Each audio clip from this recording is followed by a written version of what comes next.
Okay. We did not get to this page yesterday.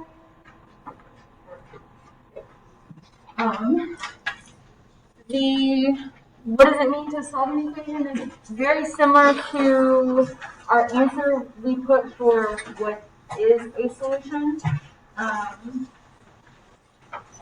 Basically, to find the value that makes the equation true.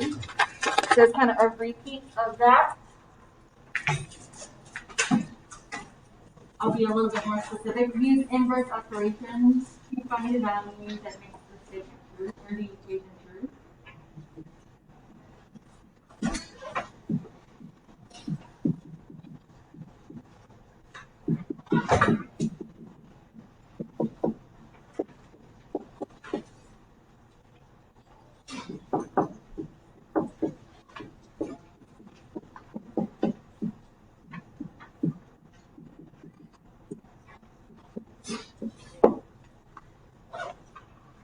You can summarize that, shorten that, however you wish.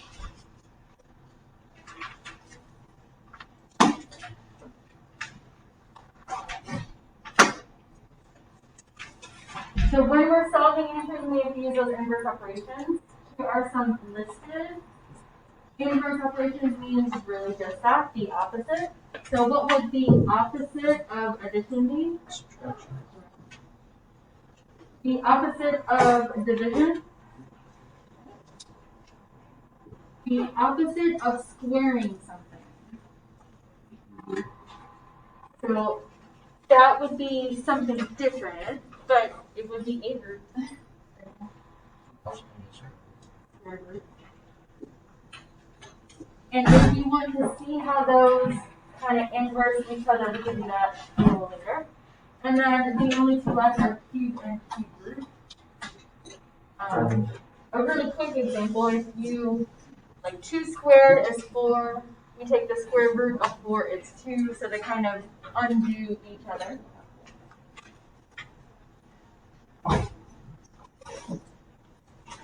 Some of you may remember how to solve equations and may not need this, but if you need this, it's there.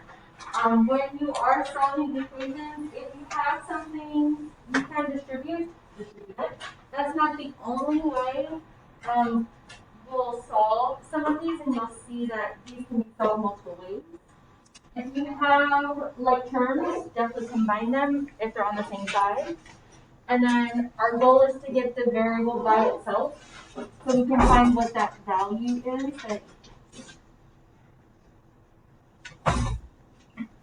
Again, if I'm going too fast or you need me to go back, just let me know. Tyson.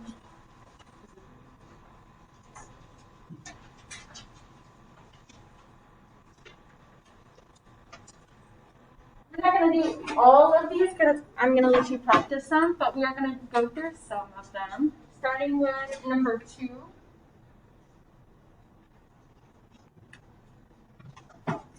If we were trying to get m by itself, we need to get rid of the 4, get rid of the 2 by using inverse operations. Can't get rid of the 4 first, so we have to get rid of the 2 by doing what? Subtraction. And remember, we're doing this to both sides. But if you do to one side, you have to do to the other.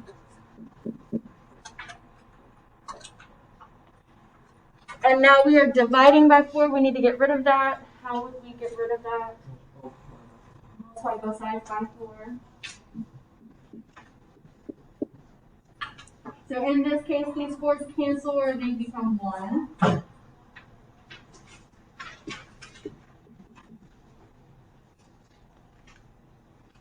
That is one way you could have solved that. That's not the only way you could have solved that. Let's say you get this problem and you're like, fractions, they freak me out, I don't want to see them. Let's get rid of them. If you wanted to get rid of them, so this is just a second way to do this.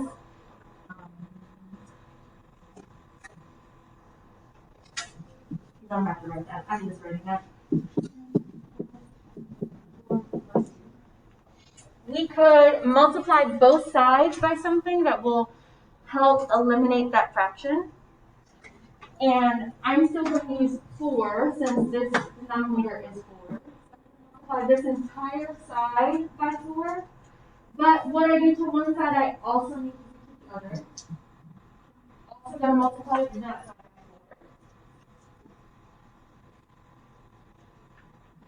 4. What happens there is basically I'm distributing this 4 to both. I'm going to write it out to see what actually we're doing, but you could just simplify it.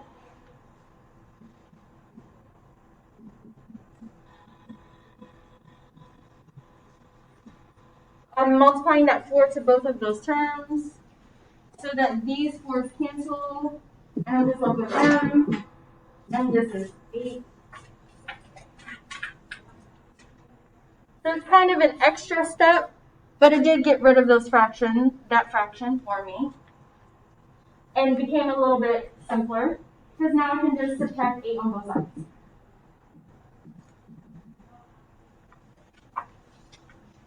Still get the same thing, just a different way to solve it.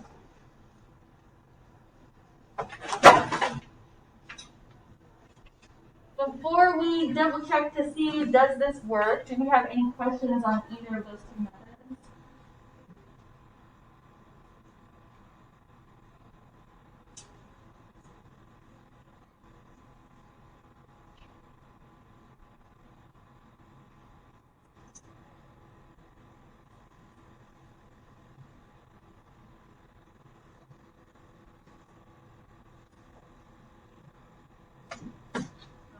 If you have space on the paper, you can write this. If you don't, it's okay. Or if you want to write it on the back or something like that. So I'm going to go through and I'm going to make sure that this 32 is our actual solution by putting it back into our original equation.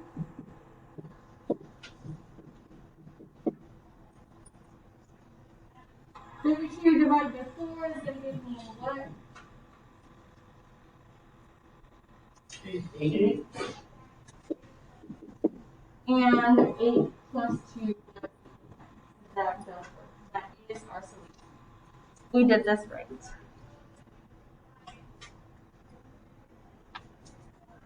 Remember, you should always be checking to see does this work, because that will tell you if it's wrong or not.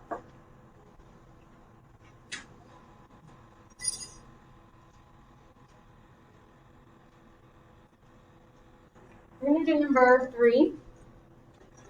And again, there's a couple ways to do it. One, solving it as is, and the other, solving it to kind of get rid of the fraction. But in doing that, you kind of end up with a decimal. So I'm going to show you that one. I don't know if that would be easier or the same difficulty, I guess. So solving this one as is, what would we do first? We're trying to get p by itself. That's 25. You guys can just say it. It's all right. So yes, add 25 to both sides.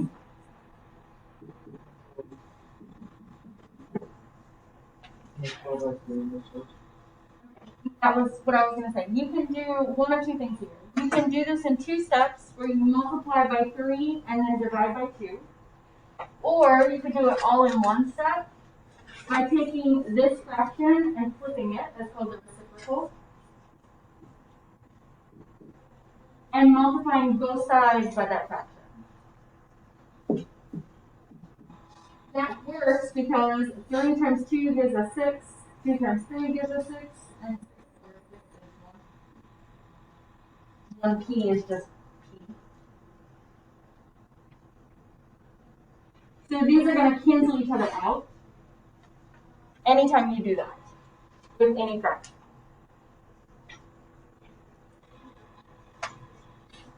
Now, when you multiply this, if you're doing it in your calculator, you could do just that. If you're doing it by hand, you could do one or two things. You could do 140 times 3 and then divide by 2.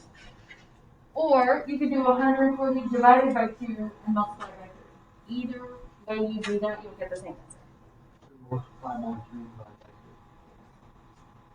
2. What would p be?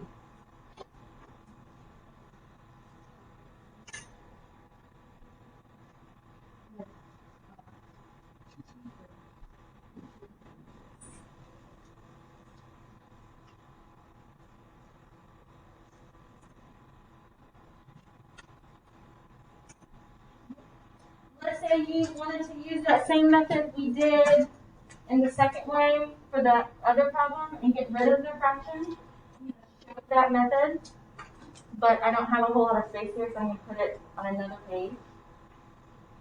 Anyone still need this before we move to the other page?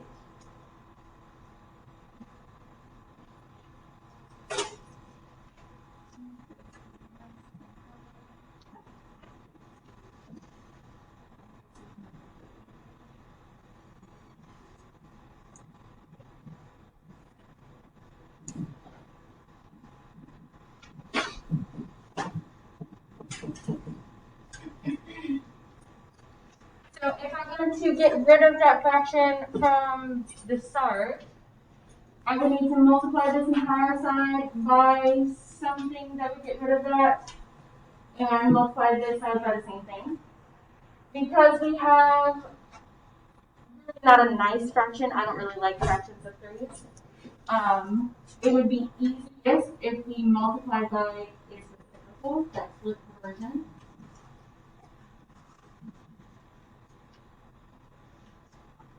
Because that's the only thing that's going to get rid of this and make it this one. I can multiply it by 3, but then I would still have a 2. And you could do that.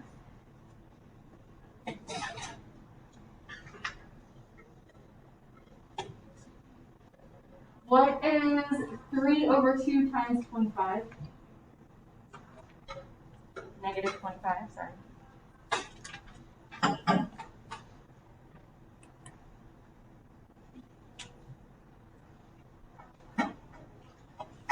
Or if you're doing it on your phone calculator, you do 1.5 times 25. Negative 25.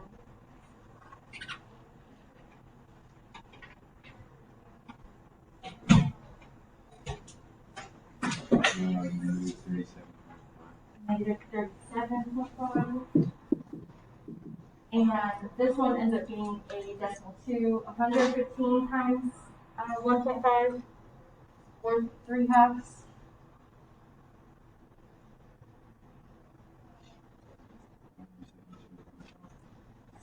72.5. 170.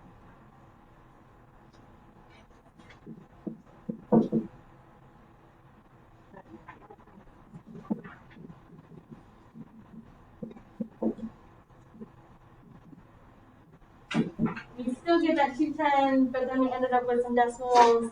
So in this case, getting rid of the fraction may have not been easier than just doing it how we normally did it. But if that way seems easier to you, then use it. It's really about which one looks easier or feels easier to you.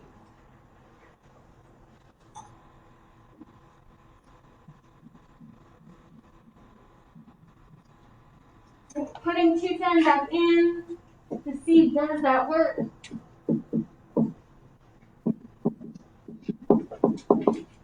If I multiply 2/3 by 210, we should get 140. You can double check my math, make sure.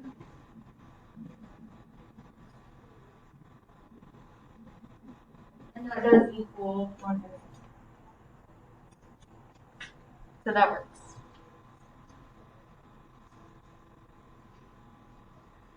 Questions on that one?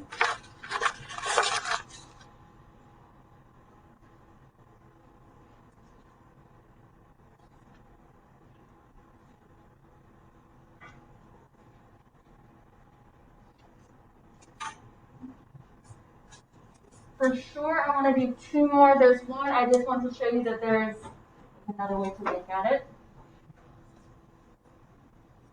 Still writing, I'll give it another minute.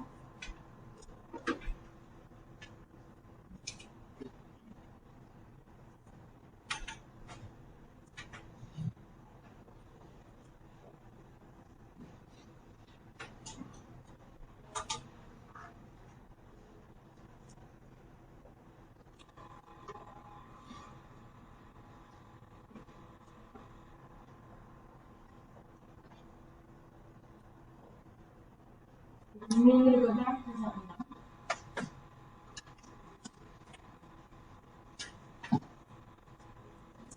this number 5, I'm not going to work it out completely. I'm just going to show you that there's another way to go about solving it. In your minds, you're probably thinking, well, let me not assume. How would you start this? Multiply negative 3 by 2 To get that negative 6 cubed plus 6, and then start solving it from there. And that works, that's fine. If you like that, do it. Another way you could do this is if the number outside of this parentheses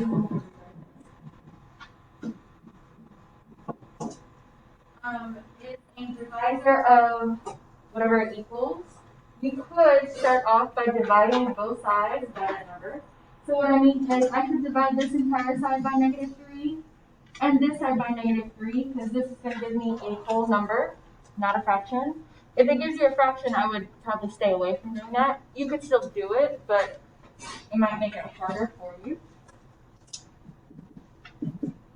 When I divide this by 3, or by negative 3, those negative 3's cancel and become 1. So you're left with a different problem, but when you solve it, you'll still get the same thing. If you find that second way easier than distributing, you could do that. If you would rather distribute, by all means do that.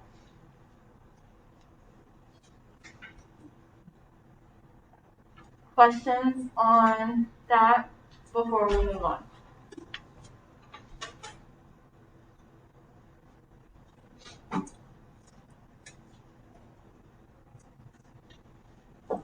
So we're going to do number 6, and then we're going to do one more. I'll let you guys choose between 7, 8, and 9. Pick one of them.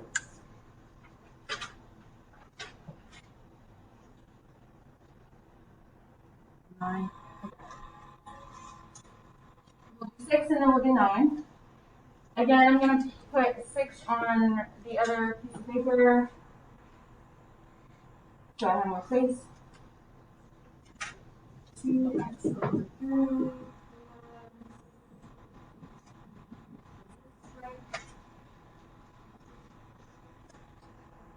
Yeah. Thank you. Okay, there are 2 ways to go about doing this. One is to completely get rid of the fractions so you don't have them. The other is to deal with the fractions. So we're going to deal with the fractions first and then get rid of them. If I wanted to, I see I have 2 x's, I somehow need to combine them, but right now I can't because they're in 2 different fractions with 2 different denominators. I need to get them to have the same common denominator, which means I need to change both of these so that they have the same number. I need to think about what common multiple, when I multiply the numbers, they get the same thing. Do they both have? Can I use that? If I multiply these, maybe not together, or maybe together, what is a common multiple or number these have? So I would need to multiply 3 times 2 to get 6. And fractions are very much like equations. What you do to one side, you have to do to the other. So if I multiply this denominator by 2, I also need to multiply this numerator by 2. For the other fraction, I need to multiply this by 3, which means I also need to multiply the numerator by 3. In this case, because we're just changing the fractions and not the entire equation, I don't need to do this to both sides. I'm just getting common denominator, so I don't need to multiply this side by 2 or 3. I'm going to go ahead and work all of that out. 2 times 2x would be 4x over 6, plus 3 times x would give us 3x over 6. Now that I have the same denominator, I can combine those 2 fractions into one. And now that I have one single fraction, I can combine like terms.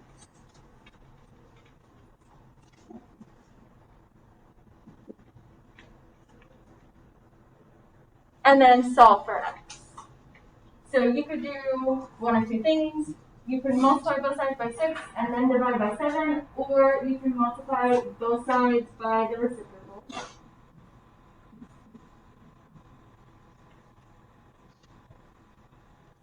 I'm actually going to go back, erase this, and separate it, just so you see that it would still work. But both ways will work.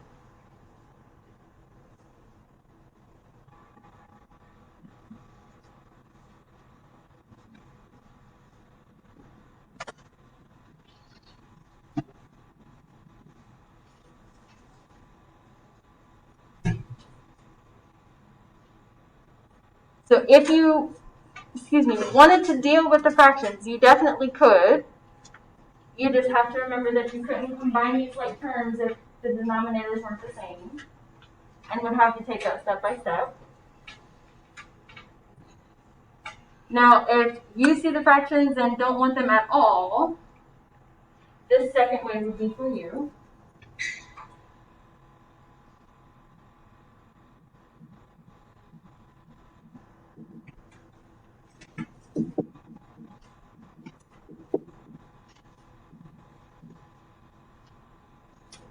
So now I want to multiply the entire side by something to get rid of the fractions.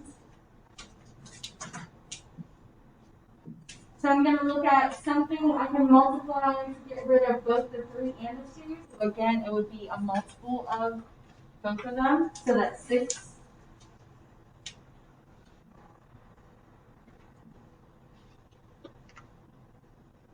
So again, I'm distributing that 6 to both of the fractions.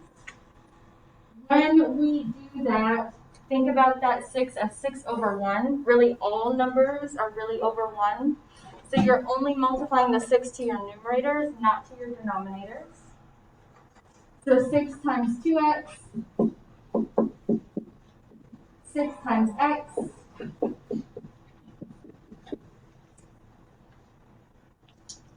now we still have fractions, but these fractions can be simplified.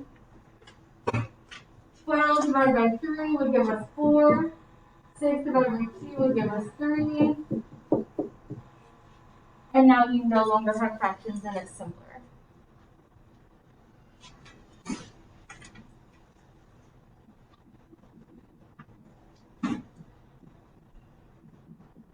You would still get the same thing either way. It's just which one do you prefer? Which one seems easier to you?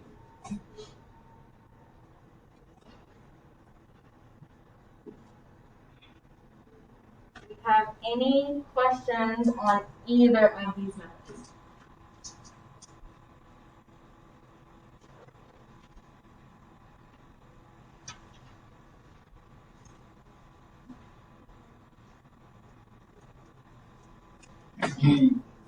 The last thing I'm going to do for this one is check it.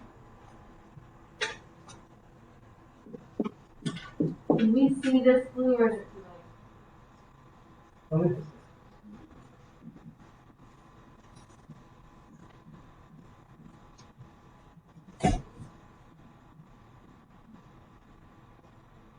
I put 6 in for all of the x's. This would be 12 over 3, and you could simplify this all at the same time, or if you're using your phone or the calculator, put it all in. You don't need to do this step by step. I'm just doing that.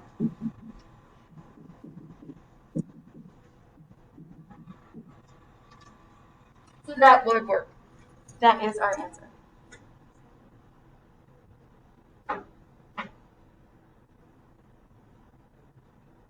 We're going to do number 9, and then I'm going to say this now, but I'll repeat it. After we do number 9, the ones that are left, you'll have time to work on. If you feel good about solving equations and feel like you don't need that, then you could start on the delta math practice after we go over number 9. Remember, that's due on Tuesday.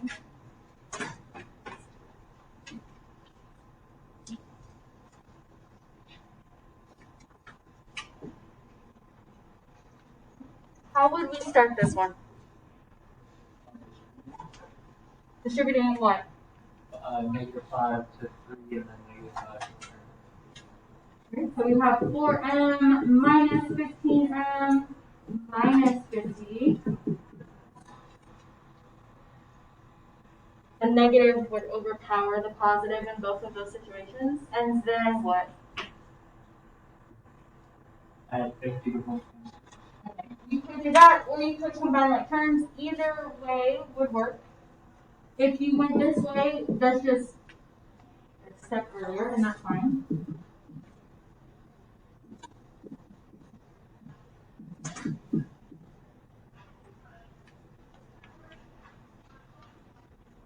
What would we do with this 4m and negative 15m? Combine them.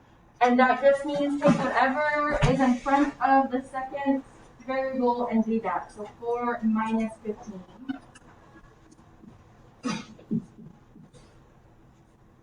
And then divide. What is m?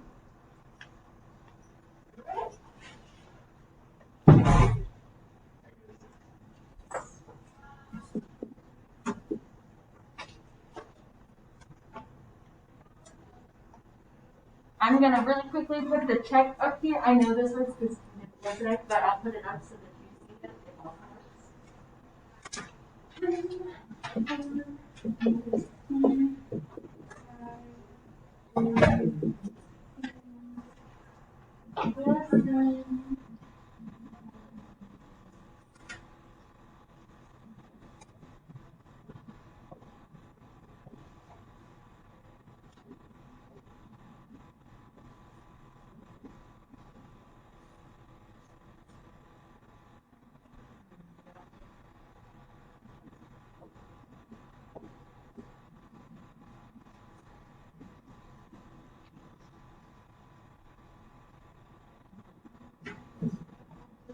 Feel free to check my math because I'm doing this off of memory and not with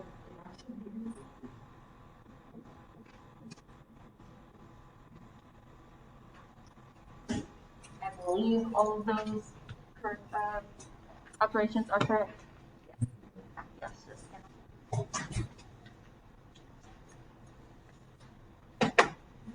So problems you have left on there if you wanted to practice, number 1, number 4, the rest of 5, number 7, number 10. You could start on those, practice those. If you feel like you don't need to keep practicing those and would rather do the Delta Math, it's just more of these types of questions. You can go ahead and do that. If you have not joined already, the code is still on the wall, or you can get it on Canvas. If you need help joining Delta Math, just let me know and I'll be walking around. If you're working on this and have questions or get stuck, let me know and I'll be walking around. But you now have this time to work.